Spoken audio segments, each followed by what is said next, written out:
Audio Jungle.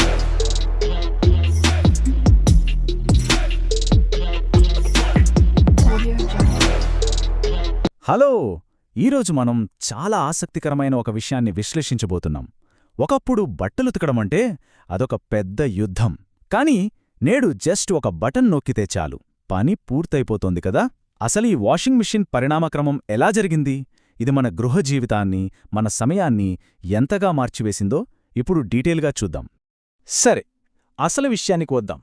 ఆధునిక యంత్రాలు రాకముందు అసలు బట్టలు ఉతకడం ఎంత కష్టంగా ఉండేదో మనం ఒక్కసారి ఊహించుకోవాలి. ఆటోమేషన్ లేని రోజుల్లో లాండ్రీ అంటే ఒక సాధారణ పని కాదు.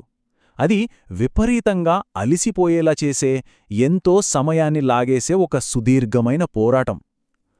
కరెంటు, యంత్రాలు లేని ఆ కాలంలో బట్టలు ఉతకడానికి వాళ్లు పడ్డ కఠోర శ్రమను గమనిస్తే నిజంగా మనకు ఆశ్చర్యం కలుగుతుంది. అప్పటి కష్టమేమిటో స్టెప్ బై స్టెప్ చూద్దాం. ముందుగా బావులు లేదా నదుల నుండి ఎంతో బరువైన నీటి బిందెలు మోసుకురావాలి. ఆ తరువాత కట్టెల పొయ్యి మీద ఆ నీటిని కాగబెట్టాలి. అదొక పెద్ద పని. ఇక మూడవ దశలో మురికి వదిలే వరకు బట్టలను బండకేసి బాదడం లేదా చేతులతో తీవ్రంగా రుద్దాలి. చివరగా ఆ తడి బట్టలలోని నీటిని బయటకు తీయడానికి పూర్తి బలాన్ని ఉపయోగించి వాటిని పిండాలి. ప్రతి దశలోనూ ఎంత కఠినమైన శారీరక శ్రమ దాగి ఉందో మనం ఇక్కడ స్పష్టంగా అర్థం చేసుకోవచ్చు. ఇక మొదటి భాగానికి వద్దాం. ప్రారంభ యాంత్రిక ఆవిష్కరణలు. ఈ కష్టాలకి చెక్కు పెట్టడానికి అసలు యంత్రాలు ఎలా మొదలయ్యాయో చూద్దాం. బట్టలు ఉతికే విధానం కాలక్రమేణా ఎలా మారిందో ఈ టైంలైన్ బట్టి స్పష్టంగా తెలుస్తుంది. పారిశ్రామిక యుగానికి ముందు పూర్తిగా మన కండరాల బలమే ఆధారం. ఆ తర్వాత 19th సెంచరీలోకి వచ్చేసరికి కాస్త రిలీఫ్ ఇస్తూ చేతితో తిప్పే యాంత్రిక డ్రమ్ములు అందుబాటులోకి వచ్చాయి. ఇక 20th సెంచరీలో ఎలక్ట్రిక్ మోటార్లు వచ్చే చూశారా? అసలైన మ్యాజిక్ అక్కడే మొదలైంది. నేడు 21వ శతాబ్దంలో మనం చూస్తున్నట్లుగా సెన్సార్లతో, స్మార్ట్ టెక్నాలజీతో పనిచేసే పూర్తిగా ఆటోమేటెడ్ యంత్రాల స్థాయికి ఈ ప్రయాణం చేరుకుంది. రెండవ భాగం, విద్యుద్ విప్లవం. ఈ రెండు విధానాలను ఒకసారి పోల్చి చూద్దాం.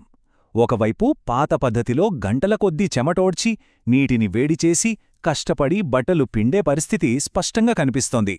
కాని దానికి భిన్నంగా కుడివైపున ఉన్న విద్యుత్ విధానంలో యంత్రమే బట్టలను తిప్పడం, ముందుగా సెట్ చేసిన ఆటోమేటెడ్ సైకిల్స్ ద్వారా శుభ్రం చేయడం జరుగుతోంది. కరెంట్ రాకతో లాండ్రీకి పట్టే గంటల కొద్దీ సమయం, ఆ శారీరక ఒత్తిడి ఎలా మాయమైపోయాయో ఇది మనకు కళ్లకు కట్టినట్లు చూపుతోంది. అసలు ఈ యంత్రాలు ఇంత సమర్థవంతంగా పనిచేయడం వెనక ఉన్న అసలు సీక్రెట్ ఏంటో తెలుసా? అదే అజిటేషన్. అంటే ఏంటి అనుకుంటున్నారా? సబ్బునీళ్లలో బట్టలను నిర్దిష్టమైన వేగంతో అటూ ఇటూ కదిలించడం.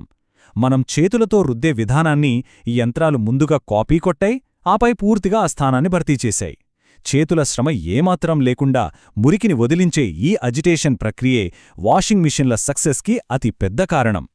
ఇప్పుడు మూడవ భాగానికి వద్దాం. ఆధునిక ఆటోమేషన్ మరియు మన జీవితాలపై దాని ప్రభావం. ఇక్కడ ఈ డేటా చూడండి, చాలా ఆసక్తికరంగా ఉంటుంది. ఆధునిక ఆటోమేషన్ మన రోజువారీ సమయాన్ని ఎంతలా కాపాడుతుందో కదా. మనం మెషీన్లో బట్టలు వేసి ఆ పవర్ బటన్ నొక్కడానికి పట్టే సమయం కేవలం 5% మాత్రమే. ఆ తరువాత మెషీన్ తన పని తాను చేసుకుంటుంది. అంటే మిగిలిన 95% సమయం మనకు ఆదా అయినట్లే. ఆ సమయంలో మనం ఇతర ముఖ్యమైన పనులు చేసుకోవచ్చు లేదా ఫ్యామిలీతో సరదాగా గడపొచ్చు. మన టైం మేనేజ్మెంట్లో ఈ యంత్రం ఎంత పెద్ద గేమ్ చేంజరో ఈ గణాంకాలు నిరూపిస్తున్నాయి. ఇప్పటివరకు మనం చూసిన ఈ హిస్టారికల్ జర్నీ వల్ల మనకు జరిగిన అసలు లాభాలేంటంటే, ఆ కఠినమైన శారీరక శ్రమ పూర్తిగా పోయింది. బట్టలు ఎప్పుడూ ఒకేలా పర్ఫెక్ట్గా శుభ్రమవుతున్నాయి. ముఖ్యంగా మనకు బోలెడంత టైం మిగులుతోంది. అందుకే ఒకప్పుడు ఎక్కడో కొద్దిమందికి మాత్రమే అందుబాటులో ఉన్న ఈ మెషీన్ ఇప్పుడు ఏ ఇంటికి వెళ్ళినా తప్పనిసరిగా ఉండాల్సిన పరికరంగా మారిపోయింది. మరి చివరగా ఒక చిన్న మాట. మనం చేతులతో రుద్దే కష్టమైన రోజుల నుంచి స్మార్ట్ ఫోన్తో ఆపరేట్ చేసే ఆధునిక యంత్రాల వరకు జరిగిన అద్భుతమైన ప్రయాణాన్ని చూశాము. అయితే ఆటోమేషన్, ఆర్టిఫిషియల్ ఇంటెలిజెన్స్ రోజురోజుకు ఇంతలా పెరుగుతున్న ఈ కాలంలో భవిష్యత్తులో మన ఇంటి పనుల్లో రాబోయే నెక్స్ట్ పెద్ద మార్పు ఏమై ఉంటుంది? బట్టలు ఉతికి, ఆరబెట్టి, మడత పెట్టి ఏకంగా మన అల్మారాలో సర్దేసే యంత్రాలు కూడా వస్తాయంటారా? ఏమో, అసలు ఆ రోజు ఎంతో దూరంలో లేదేమో కదా. ఆలోచించండి. మళ్ళీ మరొక ఆసక్తికరమైన విశ్లేషణతో కలుద్దాం. అంతవరకు సెలవు.